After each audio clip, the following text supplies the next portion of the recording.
Hey guys, welcome back to Destination Big Leagues.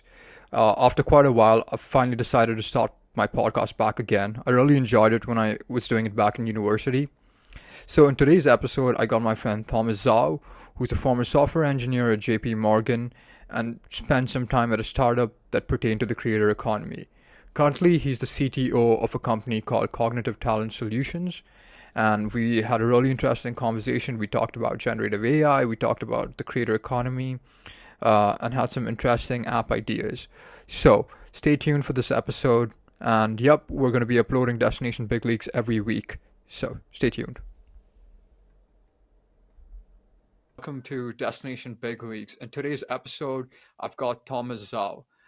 So Thomas Zhao has got quite a lot of experience over about 3 years post graduation. He's already the chief technology officer of a company called Cognitive Talent Solutions. He's had quite the tenure and quite the journey to get to that position. So, hey Thomas, thank you for coming on to the podcast.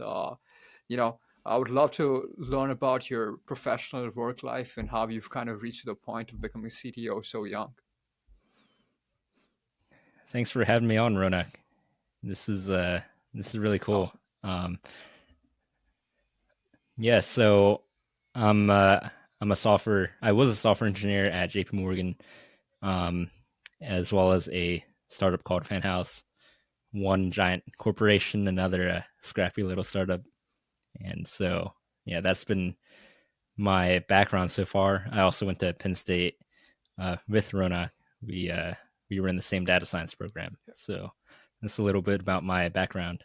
Awesome. So, what was the transition like between working at JP Morgan and Fanhouse, right? They're two different industries. Like one is a mega banking conglomerate, the other is a small creator economy startup. What were the biggest learnings that you had between those two organizations?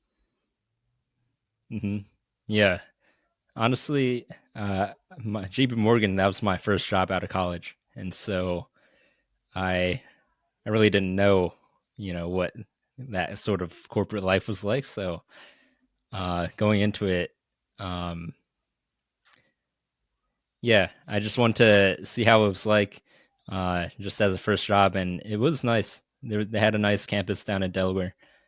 Now this was during COVID when I got my job, so I didn't really get out to the office too much. So I can't say too much about the 9 to 5 office Right. life, but honestly, remotely it was better. I'd log on, I'd work several hours and call it a day. Like I didn't have to commute. It was a very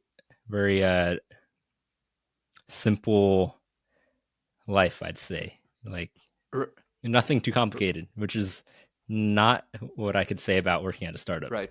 And I guess, like, what do you think? What would you have preferred, right, post graduation? Would you have preferred the job to be in person or online? Do you think maybe in terms of your learning trajectory, it kind of got a little bit hindered because, it was offline and it was difficult to really build relationships and really learn as the in-person experience? hmm Yeah, I think if if we were recording this 20 years ago, I would have definitely preferred working in person, just because I mean you have to. I feel like when you're young, you have to like get out there and meet people, and you don't. It's hard to do that online, and it's hard to do that remotely. Hmm. But doing it online remotely, that's entirely different, but still valuable skill. As we do now with podcasts and stuff. Right. So remotely is nice. I've come to like it. Right. So JP Morgan was kind of the traditional, after you graduate, you either go into banking or you go into the tech industry. So you then chose to kind of leave JP Morgan within a year and go on to Fanhouse, which is a creator economy company that helps creators monetize, uh, which is quite fascinating. This is a huge market. There's so many companies out there that are trying to kind of innovate within the digital economy, within the creator economy. So, how's the experience at Fanhouse, and what do you think about the creator economy overall? Yeah, I was. I originally was interested in working at Fanhouse because I do believe in the creator economy. I mean, that's I started a podcast right before I graduated because I believe anyone genuinely can become a creator. Now, whether or not they become Mr. Beast, that's a different question. But I believe anyone can become a creator, and that's why I was interested in this creator economy prospect, where potentially anyone could also make a living off being a creator, and that's sort of the motivation for why I joined. Now, actually, getting into a startup, it was quite the change from working at a big corporation like J.P. Morgan. I mean, first of all, okay, so we weren't that big. When I joined, I think there were around like 14 people at Fanhouse. And so you would pretty much know the entire company. You really can't. I didn't even know who was in the business division of my team at JP Morgan, but um, yeah. So the fact that you know everyone, that that you're responsible for as a software engineer, you're responsible for like a major portion of the production application, Right. which was a lot different from my experience at JP Morgan. You would I would make one commit to the GitHub, and that would take a couple of days to reach um, the staging environment, and then it would take another week or so to reach production. So it was much different flow working at the startup versus working at JP Morgan. And for me, anyways, I do prefer that sort of environment because you learn a lot more, and you're you're doing a lot more. At JP Morgan, I was like, working on React, some simple CSS, like um, nothing really that challenging, which I'm sure would be nice to, like, I feel like I could always go back to the corporate life and just, you know, have that reliability. But the startup world, I think, is something that you can't really do once you have a lot of uh, just like baggage or responsibility. Like you can't stay up all night coding when you have like a family and stuff. So it's definitely something that I want to try out like sooner rather than later. Right. I feel like with corporations, you often feel like you're a small cog in the machine, right? There's just so many moving components. So oftentimes you might have a very prestigious role at a prestigious company, but in terms of the purpose of work that you do is just so small and not necessarily fulfilling. Like, as you said, making small changes to a React code or CSS code, and then it takes so much time for it to get reviewed and then actually move into production. So yeah, I guess that is the distinction of working in a large corporation, and then there's a way to elevate into those higher ranks, and those are like 5, 10, 15 year commitments to actually get into a position in JP Morgan. That way you can actually call the shots. When you start as a entry level software engineer, there's only so much you can kind of do. And I guess in Fanhouse you kind of get to really get scrappy, right? Like everyone's doing kind of everything. So just wanted to, Mhm. because the creator economy is quite interesting. You said you created your own podcast because you were pretty passionate about content creation, and you said that people can make a living off of content creation. So in terms of just monetizing content creation, like what do you think today are the biggest pitfalls in terms of most people who create content aren't able to kind of monetize it?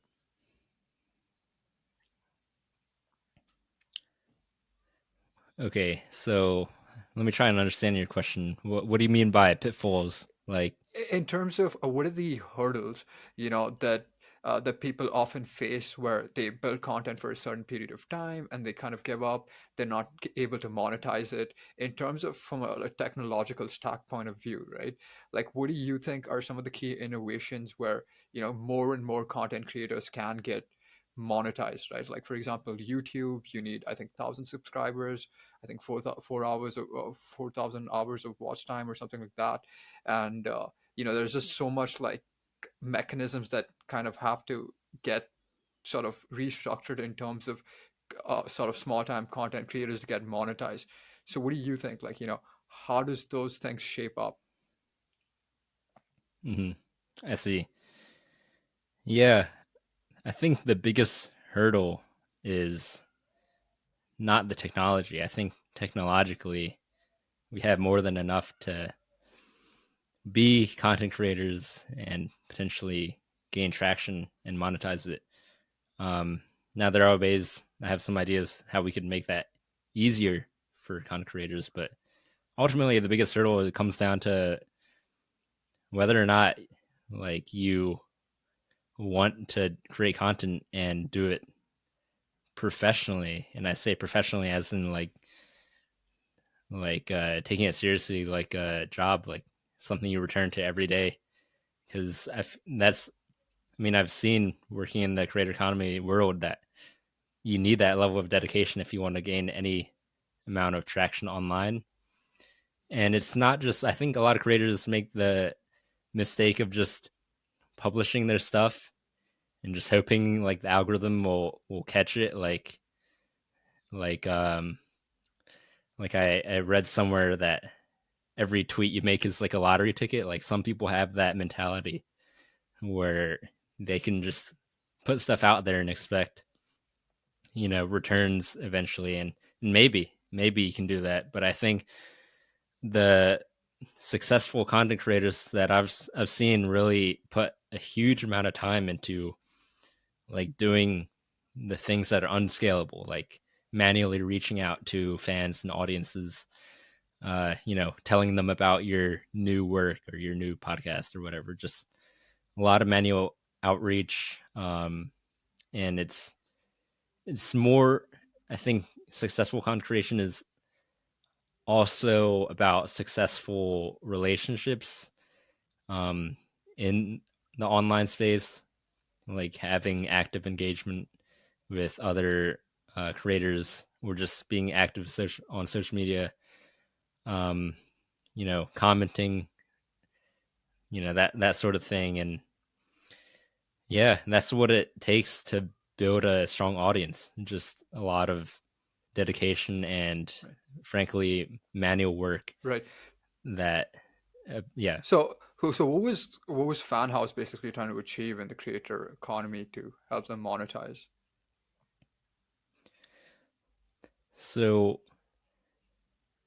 so Fanhouse, we were a monetization platform for um, pretty much anyone that wanted a private space for their audience. So so we have like Patreon, which Right. is sort of a subscription service to support creators. Now, Patreon didn't really emphasize any. They have this. They have a little bit of private community where for example, creators would release videos early or something like that. But at Fanhouse, we were trying to create like the full multimedia social media experience for private communities that creators could use as a tool. Whether creators wanted to just post private pictures or have like polls done in their um, private fan house, as we called it. And there was always this sort of dynamic between publicity and privacy on the platform where you would have public posts that creators could release, and you would also have private posts that only the members could see. And we sort of see that now Right. with Twitter subscriptions, and that's sort of essentially what we were going for, on our as as an idea. Yeah. Right. No, I mean, I think, yeah, I've seen a lot of people try to kind of approach that. I feel like with these platforms, basically, it becomes difficult to moderate what type of content creators are coming. Like Patreon faces a lot of scrutiny of the kind of people that kind of come on the platform. So how do you guys think about moderation on sort of these type of platforms that fan house? Like, do you guys do some due diligence on kind of what type of creators coming on your platform, and kind of I guess after that, what were the monetization metrics? Was it just a paywall sort of thing, and they're probably a tiered system, and that's how they monetize? Yeah, in terms of moderation, we do at Fanhouse we did have guidelines for the type of content and the type of content that was allowed and not allowed, and we had a team of full time, um, essentially, yeah, full time moderators, um, that would essentially help moderate the communities. Now, in terms of monetization, we did have subscriptions. People could subscribe to creators just like Patreon. But the other idea was that people could just directly tip money on posts that they liked. Sort of like, yeah, I like to think of it like NFTs, where you buy, an item to support a creator, but without the NFT part. You just literally just like Right. give creator money, whether it's for a video you liked or something like that. Right. No, that's interesting. So, yeah, I think that's a pretty interesting platform. But if you today were to start full time as a content creator, leave your role currently and sort of focus on becoming a content creator, what content platforms would you kind of sort of think is the most important, right? And I guess it depends on the niche of content that you're kind of going to be focusing on. But what do you think today in today's market is the most important social media platform in terms of being a successful content creator? Well, I think you can anyone can succeed on any platform. I think it's a question of what type of content you want to make and what type of content you are making, or I mean, what type of audience you want to reach out to. Because every platform, every social media has its own community and its own medium. Right. So personally, I am a huge fan of YouTube. I like the sort of medium to long form content that you can find there. Um, but if you like, I could see TikTok being a platform if you just want to focus on short videos. Like you could completely succeed just making quality short videos on TikTok. But yeah, I mean, even if I were to just not do videos and just write full time, then I would probably pick Substack as my platform. So yeah, it's a question of like how you want to make your content and who you want to reach out to. Right. I mean, yeah, I mean, like you said, you're a big fan of YouTube. I'm a big fan of YouTube. I think like all the other platforms like TikTok and Instagram and Snapchat should ultimately kind of be a funnel to YouTube, because I feel like one YouTube subscriber is worth more than all the other subscribers on those platforms on an individual subscriber count. So I think, I mean, YouTube's just amazing. I think at one point they kind of went through a phase when they, had a lot of moderation issues and they were censoring a lot of content creators, but I think they fixed it up. Uh, but yeah, I'm super bullish on YouTube as a content platform. What do you think about Spotify? Like, I know you upload a lot of your content on Spotify, audio and video. Do you do that on YouTube as well? Yeah, I have a YouTube channel. I used Anchor for the Right, podcast, so that would go to Spotify, it would go to Apple. right, But Spotify, uh, honestly, can't say too much. I think they have a nice set of features with the video podcast now. right. Um, yeah, the video, I think that's really key. But yeah, I mean, huge platform for podcasts and music. I think, yeah, but it's not like YouTube though. It's like the community on Spotify is not what you would find on YouTube. And so you're right. I do believe YouTube subscribers are um, much more engaged than the other platforms. I wonder why that is. Yeah, I mean, yeah, I think it's probably because, Google's just probably been spent has just spent so much time collecting our data. They've just inherently figured out a way for us to get seeped into the algorithms. And oftentimes, I spend a lot of time consuming podcasts and educational content on YouTube. I feel like they recommend a lot of value-based things, but when I go to like TikTok and Instagram, those platforms are just garbage, that are just like mind numbing things that don't really add value. And I think like Elon Musk also talks Hmm. about this in X, right? It's like we want to maximize the least regretted hours on our platform. I think that's the KPI that social media companies should use. Content that is fulfilling, as opposed to you were going to sleep, you started scrolling on TikTok, and you 2 hours in, you've just come out with kind of regrettable hours of I wasted my 2 hours not consuming anything that's kind of going to add value.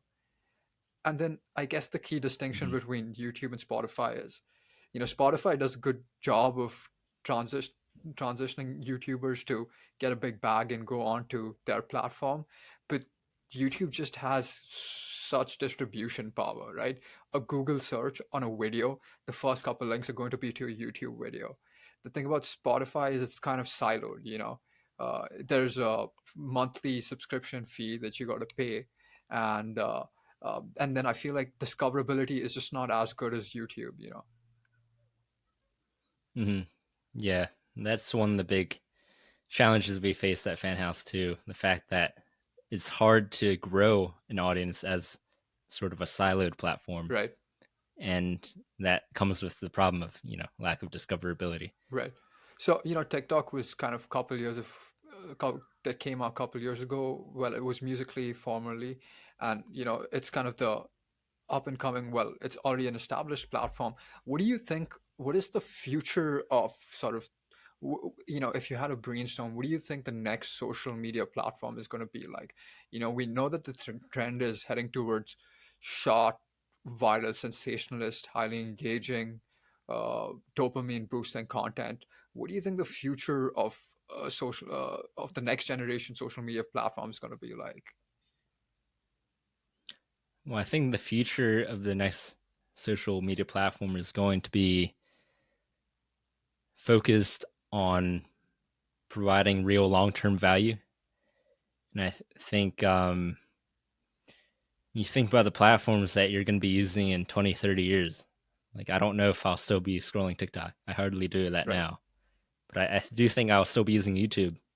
And I think the key feature that YouTube has is that it's about, or it's not even a feature, it's just that people are like genuine and upload authentic Right. content on YouTube that really represents who they are as a person or as a creator.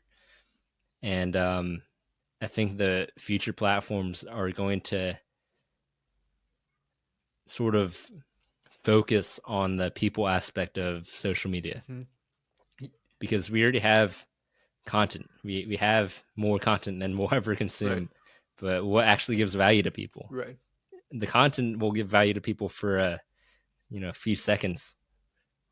But if you can make a social platform that actually sparks and creates new meaningful relationships, like on a in a scalable manner, or just a new feature set or community that makes that possible to do in mass, then I think that would be the platform that people would adopt over platforms like Instagram and TikTok. And we really see that with, like, I don't know if you heard of Be Real, Right. That's the like TikTok app. very Right. Be Real. It's like the one where you upload Right. photos every day Right. I believe at some random time I of day. believe that is also by ByteDance. It's a TikTok subsidiary. Hmm. I'm not sure if they're a subsidiary, but yeah. And anyways, I thought it was just interesting that a lot of people signed on to that.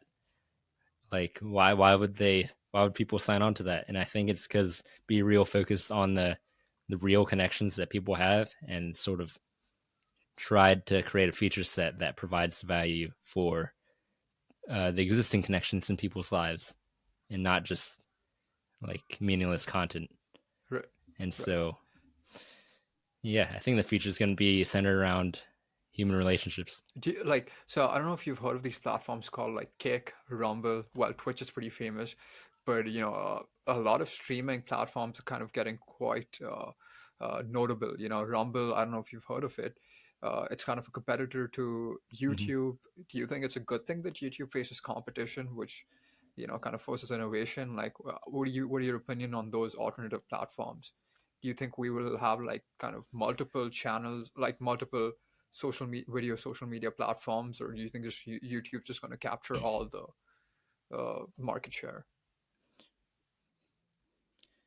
Well, I mean, there's always going to be some competition, and there's always going to be people that don't like YouTube or don't like Twitch or whatever, and there's always room for Right. alternatives. But in terms of market share, like I don't think YouTube's going anywhere anytime Right. soon because you have to think about these platforms as social networks, which they Hmm. are. I mean, where does the value of a social network come from? It comes from the people in the network. And so, if there are creators that you like and they're on Rumble, then great, use Rumble. But the vast majority of creators, I'd say, are going to be on YouTube or, the big platforms only because of the network effect that, they're there. And if you want to go watch the content, you got to go over there. And so, I mean, just speaking as a consumer, I've never used an app like Rumble because I've never had a reason to. Um, yeah, I just never had a reason to, and I think if there's a valid reason, then whether it's a creator that I like or something, you know, maybe it's a much more community focused platform. Maybe I'd check out Rumble. But right now it's hard for me to say whether I'd actually use it because yeah, Yeah, I mean, no real reason at right. the I moment. think the key distinction with a platform like Rumble kind of rising was, like YouTube, a lot of YouTubers faced a lot of issues with moderation, especially the conservative sort of audiences, because people perceive that there's an inherent bias between the conservative opinions. So a lot of YouTubers who were perpetrating conservative opinions were getting deplatformed, and a platform kind of like Rumble came in to kind of play that balancing field of variance and opinions. So what do you think about Elon Musk's acquisition of X.com? I think 1 year in, what do you think of the platform? Do you think it's a more better platform, and do you think Elon Musk's goals of making it an everything app, right, is feasible, and do you think that he can achieve those goals? Also, do you know that the new CEO of Twitter is a Penn State alum as well? Oh, I didn't know Yeah, that. she's a Penn State alum. That's really Yeah, interesting. Um, I mean, I like Twitter. I only have the other day I just surpassed 100 followers, so I can't really right. say much about the creator aspect because I'm not really a content creator on Twitter. But I do think Twitter is really valuable just for purely just networking and making connections, and you can always create content on it if you want. But can it be an everything platform? That's really hard to say. I don't think X was a good brand move. Exactly. I mean, I see the vision. you know, Elon's been thinking about this since the '90s. Um, but yeah, I mean, I could see myself using X, and for the foreseeable future. But none of like I'd say less than 5% of my real life friends actually use Twitter, um, and even less use it actively. Right. Um, so it's like if none of my friends are on it, like, is it going to be an everything app? Is not really. Yeah, It's just going to be a niche networking app for the time being. sure. Yeah, I think it seems like a hard challenge, but again, I don't think undermining Elon Musk is the wise thing to do. He always seems to kind of pull off the impossible. But yeah, I think the social media market, well, the social media sort of market is way different from kind of the the hardcore hard technologies that he's built in. So let's see if he can kind of execute it. But it would be quite interesting if he could, because these are already proven sort of business models. Like in China, you have WeChat. People kind of do everything on that, like payments, e-com, social media, P2P, texting. So it is a proven hypothesis. The question is like, would it sort of be able to would you be able to execute it in a North American and a global market?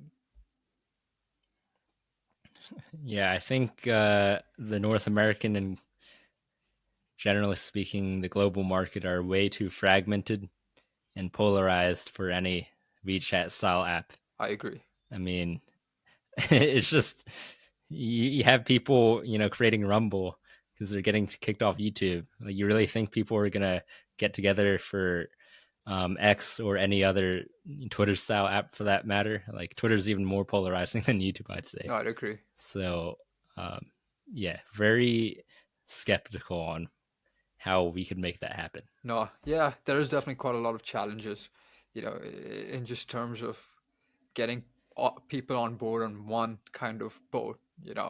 So yeah. Okay, so we spoke quite a bit about content creation. That was pretty interesting. I mean, just the creator economy in general, that was pretty interesting. So after Fanhouse, you kind of had a small stint as a data science consultant. Do you want to kind of delve into that, kind of what nature of work you did?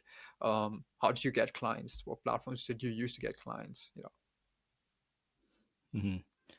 Yeah, I mean, it's really not that interesting. Before we get into that subject, I want to ask you just a few questions on the social media topic before Perfect.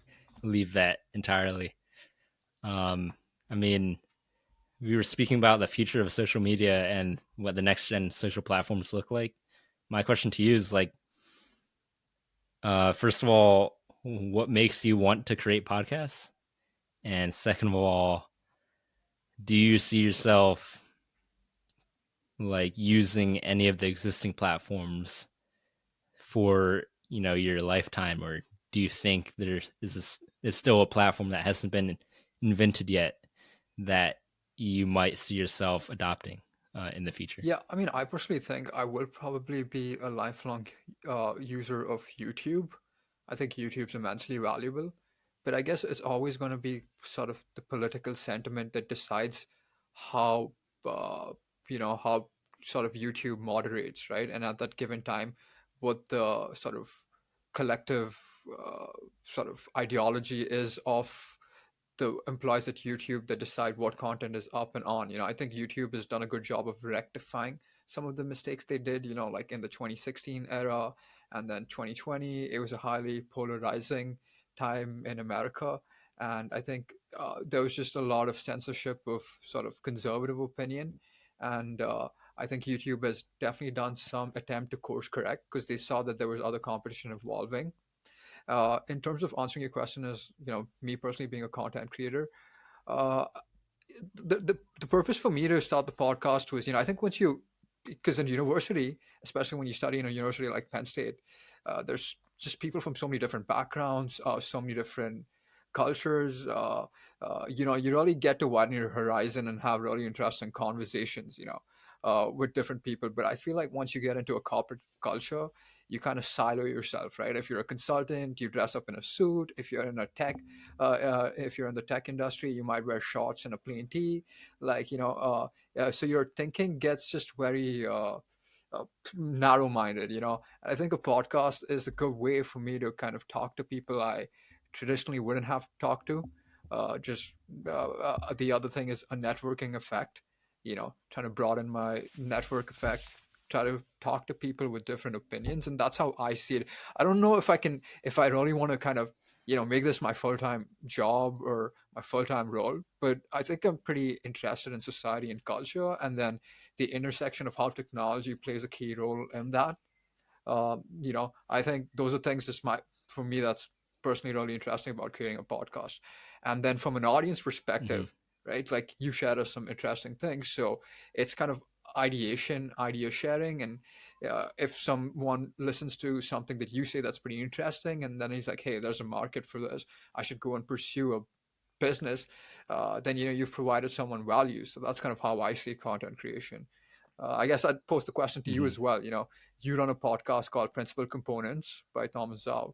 Why did you choose to start a podcast? How do you see content creation? Hmm. Yeah, I mean, that was sort of a off the whim decision. Just we talked about it. It goes back to college.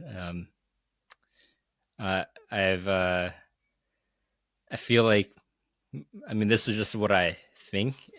This is what I believe. I don't know if this is actually the case, but I do think podcasts can unlock, like, um, as you mentioned, like conversations and relationships that you'd never have if you've never started a podcast, or if you don't create content.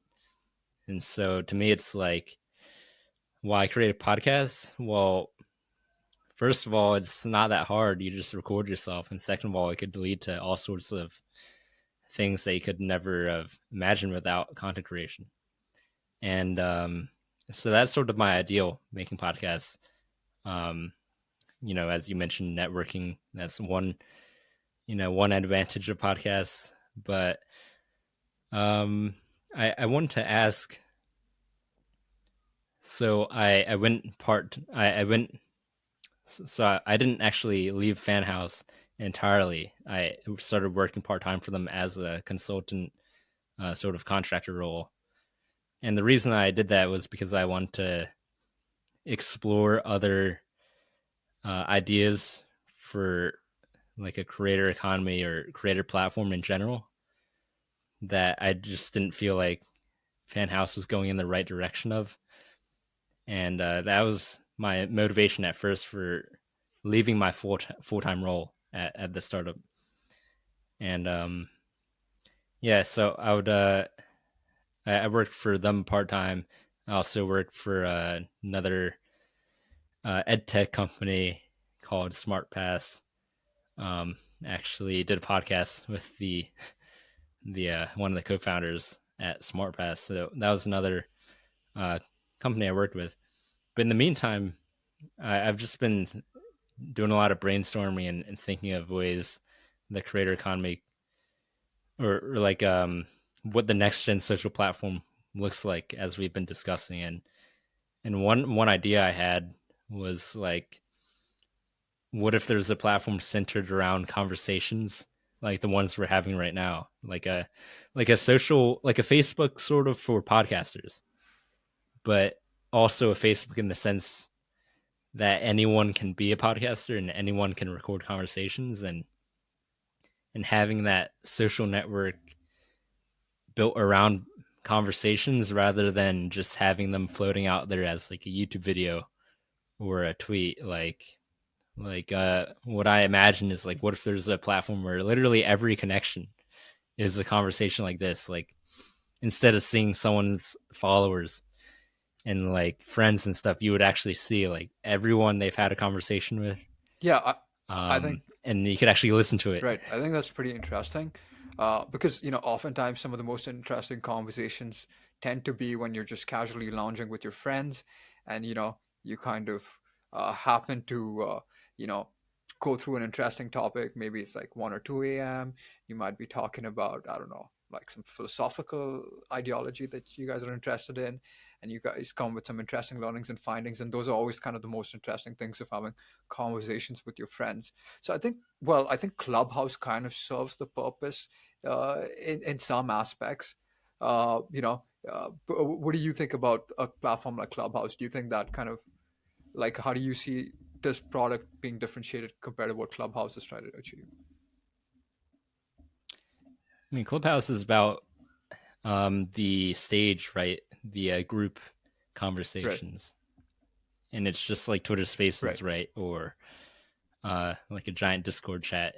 I like to think of it, Agree. and that's valuable. It's not exactly what I was describing though, because when I click on someone's Clubhouse profile, I don't get to see like who they've talked with and who they've connected with. Um, like what I what I was thinking of is, like, wouldn't it be cool to have a platform where I could click on Ronak's profile and see all the conversations he's had with other people, rather than just seeing like, oh, so and so follows you Oh, or okay. so and so is followed by you. Right. And then because my thinking is that, why do we love podcasts? It's because it lets us get to know our creators or the guests in a way, in such a more meaningful way than just reading someone's tweet, right? Or just like there's almost no substitute for listening to conversation. Like in order to get better than that, you have to actually go meet the person. When it comes to like getting to know someone Right. and how someone talks and thinks, and that's where I see the value of podcasts. And what I'd love to see is like a platform where like a podcasting social network where every connection is like a conversation, and the value that I see the value I see from that is that I could scroll through your conversations, and maybe I don't, I don't, or maybe as I scroll through, I'll hear a really interesting conversation with like a mutual connection, um, or with a second degree connection of yours, and I would say, that person is really interesting, and maybe I want to go talk with them. Whereas without this platform, like, how am I supposed to know who I could connect with in your network? Like, am I supposed to scroll through your like Facebook friends and like see who's interesting? Like, I feel like there's no substitute for linking connections with conversation when it comes to I right. actually getting value from social Okay, I networks. get it now. I think it's a pretty super interesting idea. Because what happens with all these like other social media platforms, you might have like I'm into XYZ, right? But that's just so binary, right? It doesn't truly define someone's opinions or ideas. But when you have conversation, the nuance is generally lost, right? Because there's clarification of thought and opinion. And I think that, where you can see a second degree connection of me and be like, hey, that guy's opinion is quite interesting. I would love to reach out and have a conversation with him, as opposed to, kind of condensing it in maybe a word or like a sentence where you really lose nuance, right? I think that's quite interesting, and I think technologically, a lot of products are out there like that can kind of conceive this product. I guess with the generative AI stuff, you know, like, because Yeah, conversations can be kind of condensed to a form where you get the key understanding, and the nuances is taken away, so you really understand what the person's trying to say. And then it could definitely be, yeah, I mean, I think this is actually a pretty good idea for sure, and I don't believe yeah. that there's I any. mean, that's the idea I've been working on. Okay. As you said, generative AI is huge for condensing information, and we of course have AI technologies now to transcribe voice to text. And so I think the combination of those, where you just have like normal conversations with your connections with your friends, and then the software will condense that into like it'll get the transcript, it'll make like a summary that people can see, they can read it, and then they can actually go listen to the conversation if they want. Yeah. And I think that's so much more powerful than just having a list of friends or list of followers. 100%. I mean, think about this from a politician's political standpoint of view, right? A lot of politicians go on platforms like CNN or Fox News. They go have a 10-minute panel, and a lot of the messages that they're trying to convey gets cut into snippets, and the true message that they're trying to convey gets lost in all of that cutting of noise, just to get sensationalist content. But like, let's say, you had a platform like, uh, whatever you're going to name this platform, where it's kind of tracked by conversation and true conversation. Like, let's say you have a left side and a right side, right? You can actually go and be like, okay, what did Bernie Sanders say about X topic? With conversations with XYZ, he talked this. This is his general opinion on those topics. And you can kind of timestamp it. In 2021, he believed this, but in 2022, he started taking a course because these decisions played in part of it. So I think it's Mhm. super interesting for sure. Yeah, that's a great point. Um, I love that you brought up the political value, because I've been thinking about it in both like a sort of personal social networking point of view, as I just described, where you network with friends and friends of friends, but yeah, like what if there's a platform where it just brought together all these connections and conversations into a single unified platform that would map, connections and have like, timestamps of real, historical conversations with these political figures. And I'm not sure if they should be separate platforms or if they could be combined. Like, honestly, I would love to see Wikipedia like make that version you just described where they map all the conversations and appearances of some public persona Yeah, and just have their own timeline.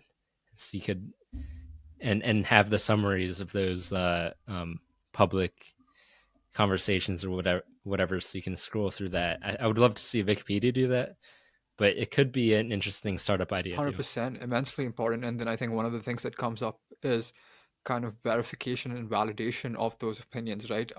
Because we're in an era where deep fakes and AI generated audio is going to come, and misinformation is going to be such a cumbersome thing to tackle with, so some sort of system that can verify and authenticate that it is coming from a legit source.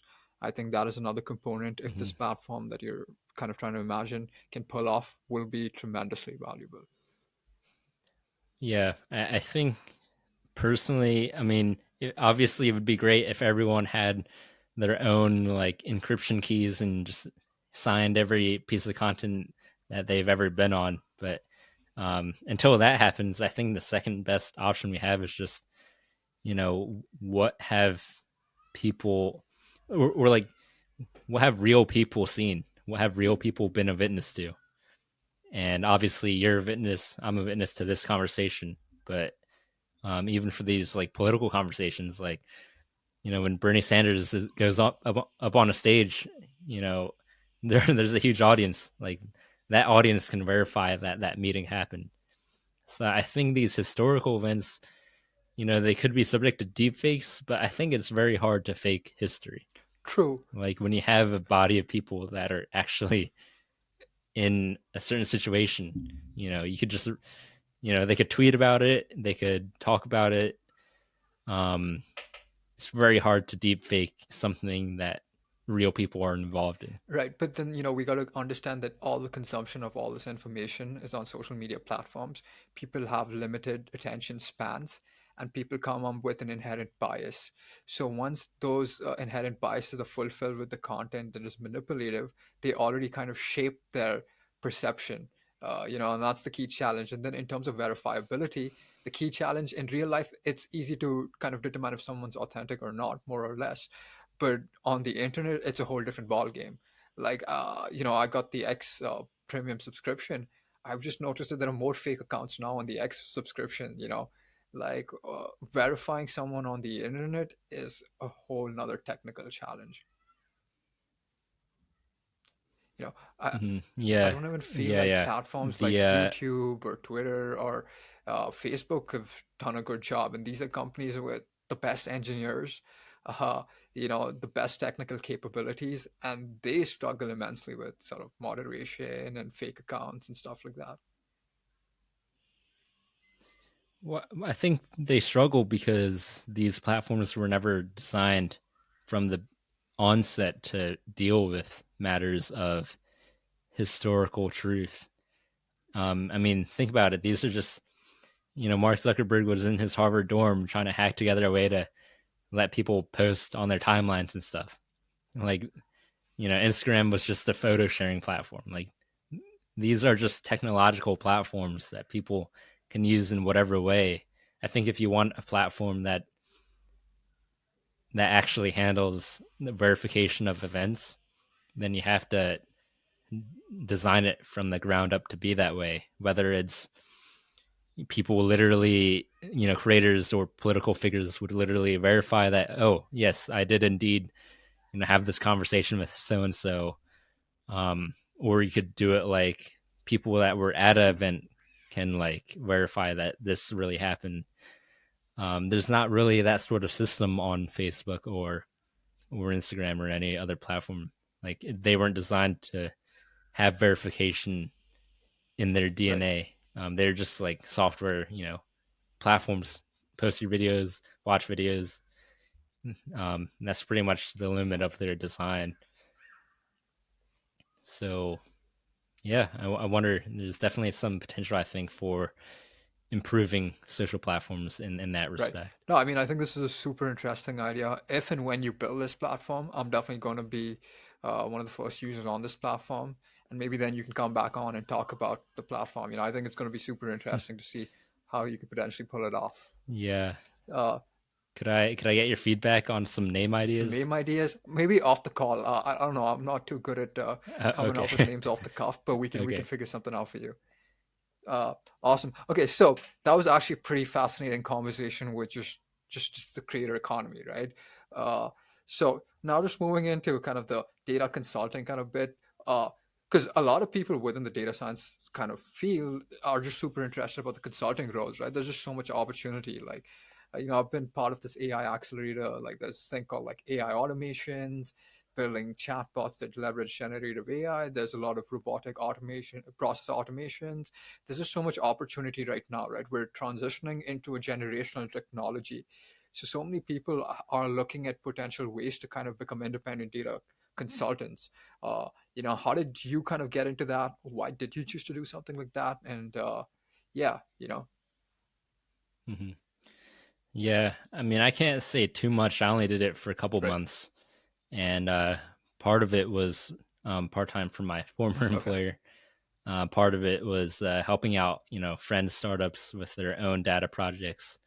So for me, it was more of a thing to do while I figured out my next like big move.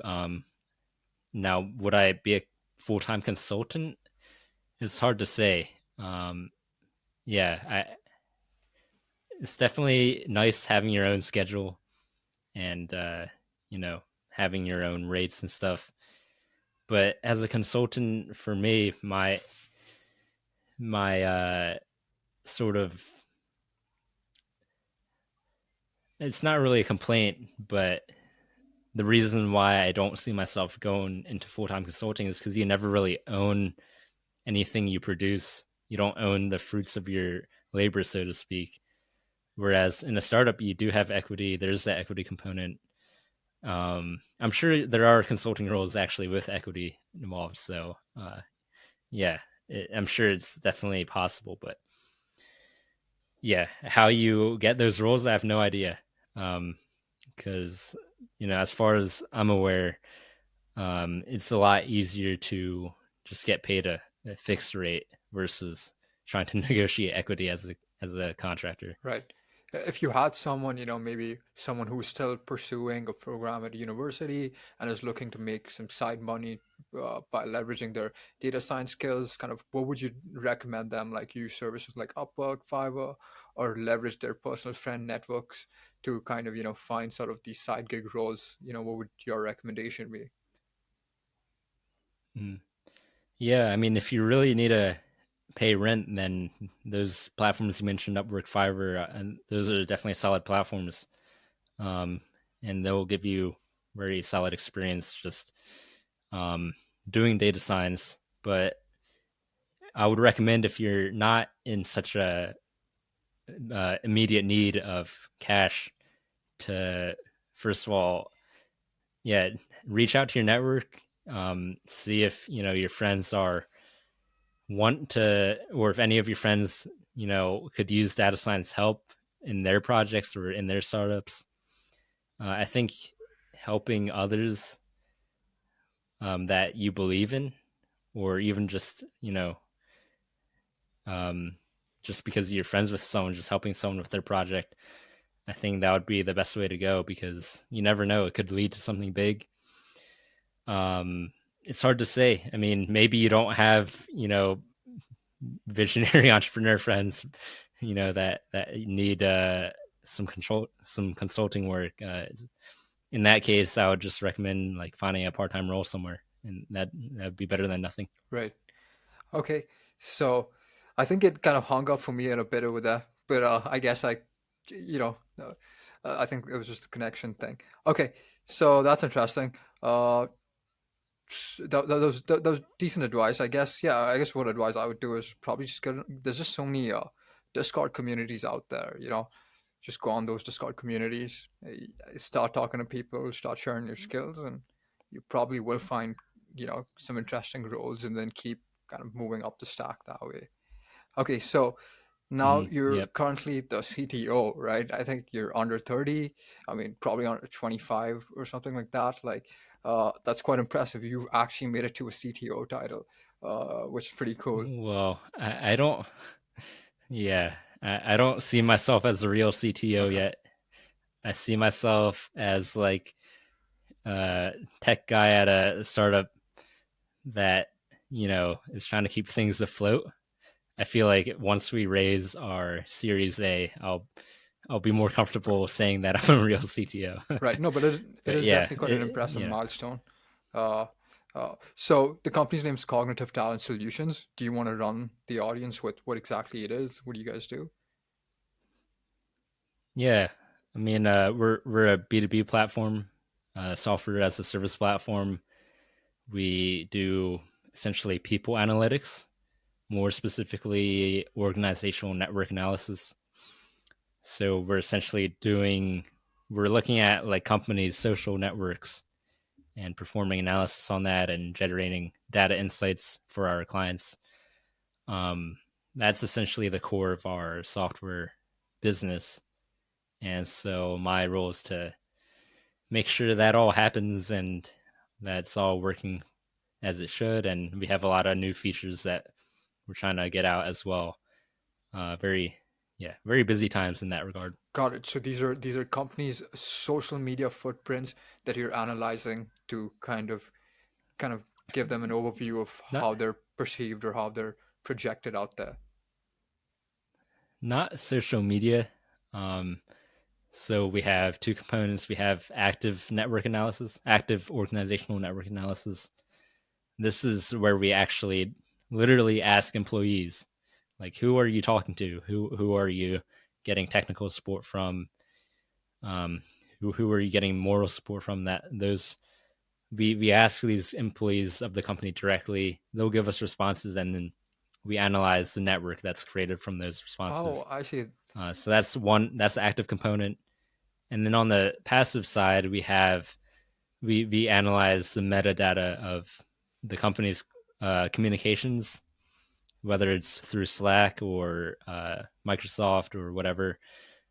So we'll look at the communications footprint of the company, but I wouldn't call that social Right. media per Got it. se. Now I totally get it.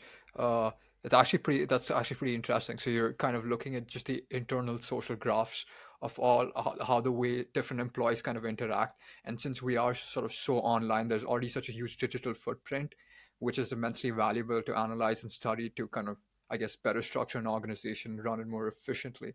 That's actually pretty interesting.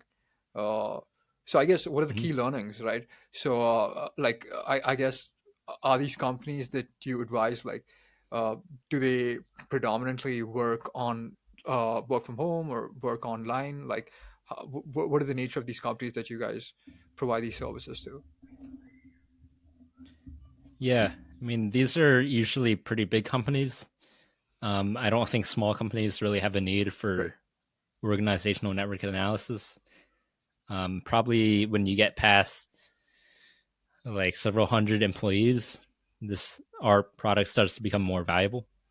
And so yeah, most of our companies are big, big corporations. Some Fortune 500.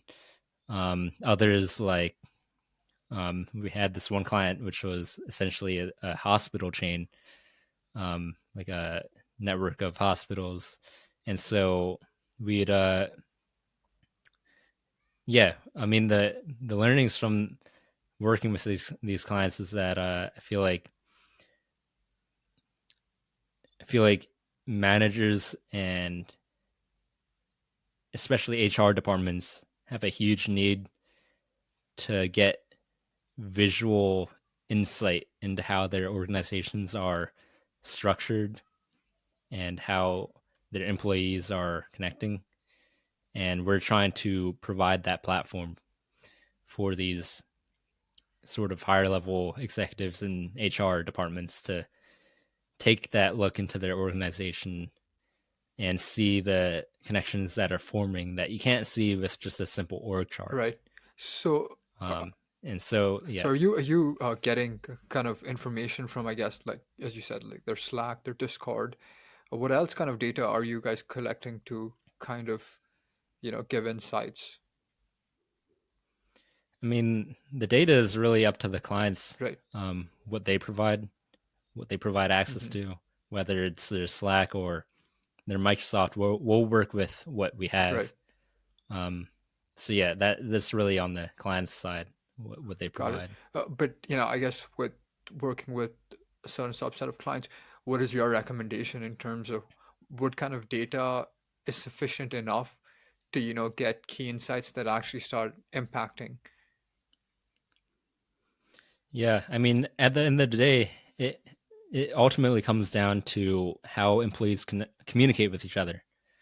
Now, it could be as simple as just all the emails, just like analyzing the email metadata. I think that is sufficient to generally map out the structure of communication within an organization. But there are you could also look at like messages in Slack, right?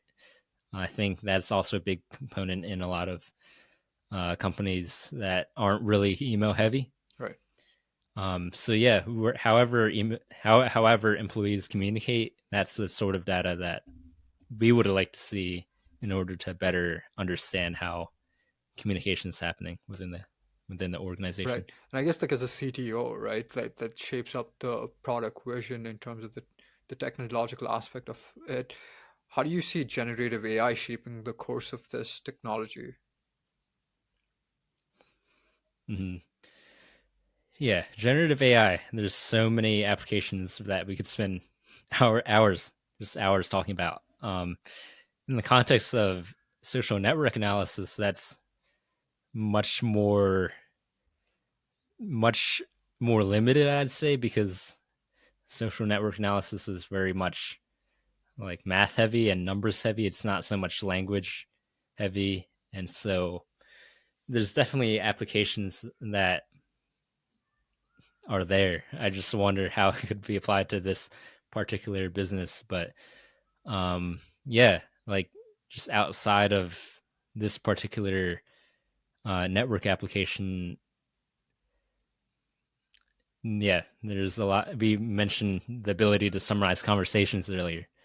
I think that one's huge. If you want to map social connections, but not have to deal with the terabytes of like audio and visual data, just have generative AI sort of condense everything down into uh, easy to consume bytes of information, essentially. Yeah, I mean, did you have any thoughts on where you wanted to go in terms of generative AI? What Yeah. ideas you wanted to talk Well, about? I guess, I guess because you're collecting such a large corpus of data, since these are large companies, um, like, would it be possible just to pass all of this into, maybe like chunk all that information, pass it into GPT, let it do analysis for you? Like, have you kind of worked on some use cases within that, just seeing how GPT, passing, like, probably just put it in a vector database and, just see how GPT analyzes it all for you, and then simultaneously tell GPT to kind of spit out the way it's thinking of, analyzing all of this data. Yeah, knowledge bases are definitely a huge application of that GPT can help with. Um, the thing is, the communications that we're analyzing is usually just it's not like it's documentation or anything. It's communication between employees. So we have data privacy to worry about, and we also what we're interested in is the actual relationship, that what they actually talk about. I don't think um we could really get much value from as a sort of network and as sort of the data analysis provider. Now it's a different story if we want to take you know a company's documentation and turn it into a queryable knowledge base with GPT, as you said. Uh, but yeah, that's, I would say, entirely different from analyzing the actual communications. Like I worked on a similar problem at Fanhouse.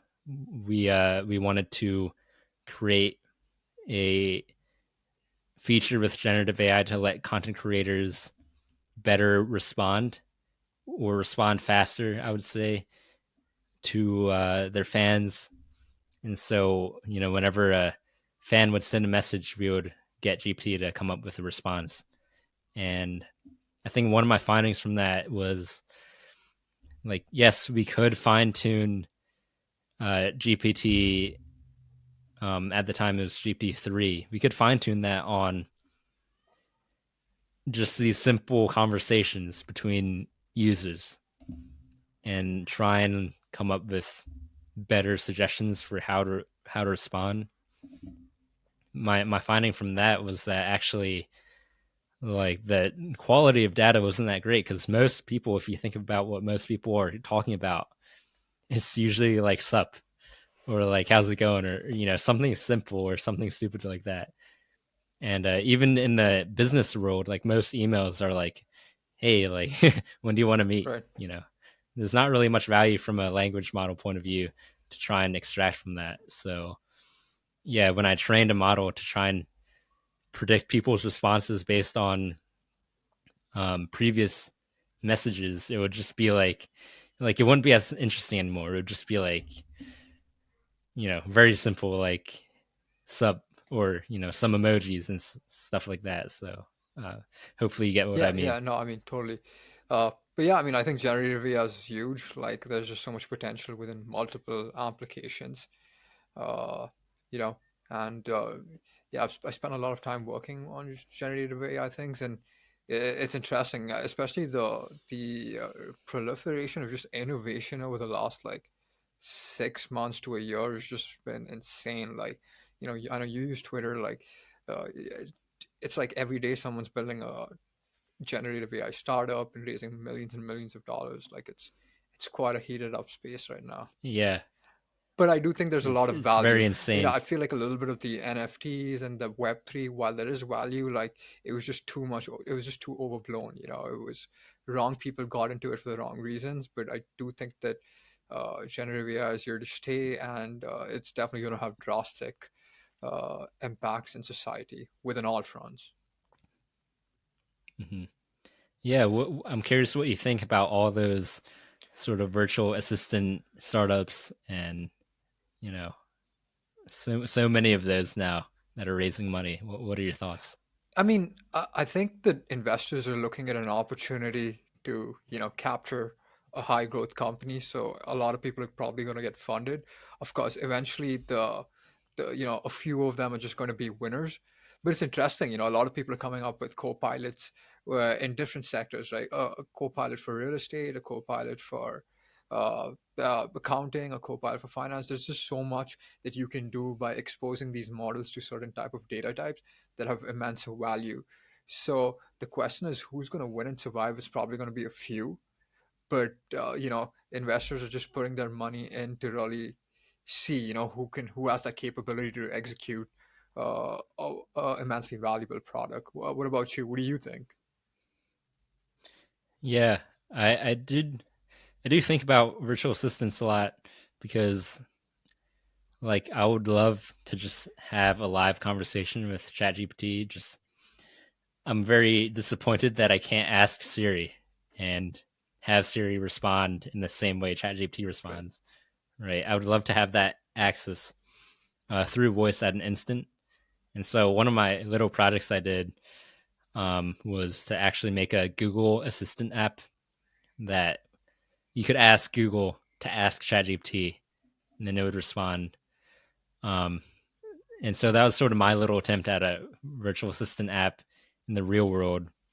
But yeah, I'm really curious to see where generative AI can make an impact in real world applications. whether that is like as a virtual assistant, or I was thinking even in robotics. Um, there's a lot of interesting research being done in using large language models as a sort of reasoning model for the real world. And so yeah, I'm just awaiting the day when I can talk to like my Roomba to like clean up, the cat fur in the living room or something like that. Like having just some like actually smart household devices and robots rather than just calling them smart because I can control it with a Right, smartphone. right.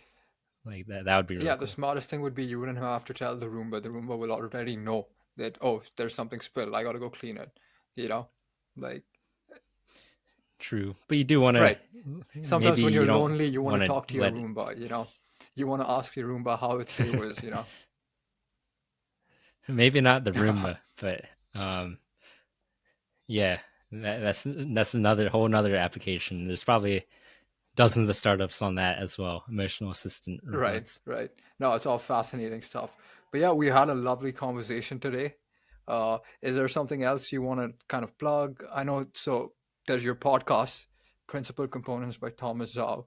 It's a good podcast. The last episode you had Prasenjit Mitra talk about AI safety, which I saw quite interesting.